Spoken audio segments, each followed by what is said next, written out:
ఏకదంతుడిగా వినాయకుడు మహాశివుడు ప్రసాదించిన అస్త్రశస్త్రాలతో దివ్యకవచ ప్రభావంతో పరశురాముడు కార్తవీర్యార్జునుడిని అతని కుమారులను సమస్త పరివారాన్ని యుద్ధంలో వధించాడు. యుద్ధం ముగిసిన తర్వాత తన మిత్రుడు అకృతపర్ణుడితో కలిసి సదాశివుడిని దర్శించుకోవాలని కైలాసానికి బయలుదేరాడు.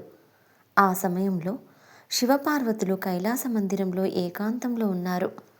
మందిర ద్వారం వద్ద కాపలాగా వినాయకుడు, కుమారస్వామి ఉన్నారు. పరశురాముడు ద్వారం వద్ద శివపార్వతీ తనయులైన వినాయకుడు, కుమారస్వామిని చూసి వారికి నమస్కరించాడు. పక్కనే ఉన్న క్షేత్రపాలకులు నంది, భృంగి తదితరులకు నమస్కరించి తన మిత్రుడు అకృతపర్ణుడితో కలిసి నేరుగా లోపలికి ప్రవేశించబోయాడు. అది గమనించిన వినాయకుడు, ఆగాగు భార్గవరామ, ఆగు, లోపల మాతాపితరులు ఏకాంతంలో ఉన్నారు. నేను లోపలికి వెళ్ళి వారి ఆజ్ఞ తీసుకుని వస్తాను. అంతవరకు ఇక్కడే నిలిచి ఉండు అని వారించాడు. సోదరా, నాకు అనుమతి ఎందుకు? నేనిప్పుడే వెళ్ళి వారిని దర్శించుకుంటాను. భూలోకంలో కార్తవీర్యాది మహావీరులను మహాశివ వరప్రసాదంతో యుద్ధంలో సంహరించి వచ్చాను. వారికి ఈ విషయమే చెప్పి ఆశీస్సులు తీసుకొని పోతాను అని పలికి పరశురాముడు అకృతపర్ణుడితో కలిసి చొరవగా ముందుకు నడిచాడు. పరశురామ, మాతాపితరుల ఏకాంతానికి భంగం కలిగించడం దోషం. కాసేపు ఓపిక పట్టు, మృదువుగా చెప్పాడు వినాయకుడు. నేను శివుడికి పుత్ర సమానుడినే, నాకు అనుమతి అవసరం లేదు అని పలికి ద్వారం తలుపులు తోసుకొని అకృతపర్ణుడితో కలిసి లోపలకు అడుగుపెట్టాడు. పరశురాముడి దురుసుతనానికి వినాయకుడిలో సహనం నశించింది. వారిద్దరినీ చెరోజబ్బ పట్టుకొని లాగి అవతలకు పడేశాడు. పరశురాముడికి కోపం వచ్చింది. వినాయకుడి మీదికి గండ్రగొడ్డలి ఎత్తాడు. వినాయకుడు లాఘవంగా ఆ చేతిని ఒడిసి పట్టుకున్నాడు. అలాగే అమాంతంగా పరశురాముణ్ణి పైకి లేపాడు.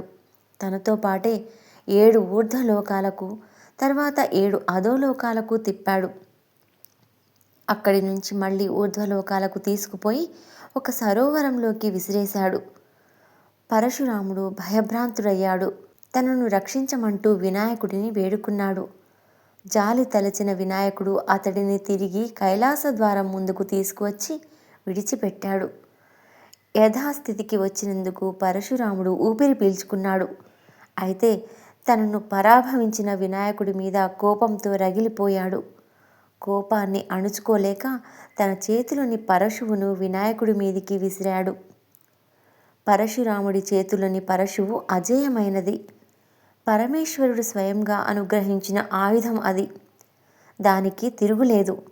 తండ్రి ప్రసాదించిన పరశువును గౌరవించి వినాయకుడు దానికి ఎడమదంతాన్ని తాకించాడు.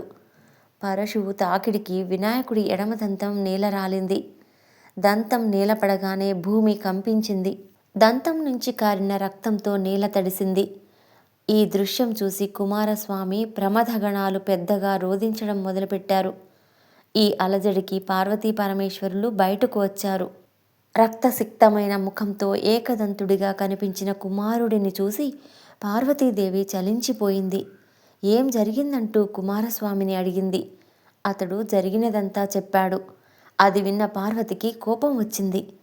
చూశారా నాథ, మీ శిష్యుడైన భార్గవుడు మీరిచ్చిన ఆయుధాన్ని మీ కుమారుడి మీదనే ప్రయోగించాడు. నాకు ఇంతకన్నా అవమానం లేదు. నేను నా తనయులను తీసుకుని మా పుట్టింటికి పోతాను అని కోపంగా పలికి రుసరుస లోపలికి పోయింది. ఆమె మాటలు విన్న పరమశివుడు సంధానకర్తలైన రాధాకృష్ణులను స్మరించాడు. వారు తక్షణమే ప్రత్యక్షమయ్యారు. వారికి విషయమంతా చెప్పి ఎలాగైనా పార్వతీదేవికి నచ్చజెప్పమని కోరాడు. రాధాకృష్ణులు లోపలకు రావడంతో పార్వతీదేవి వారికి ఎదురేగి స్వాగతం పలికింది.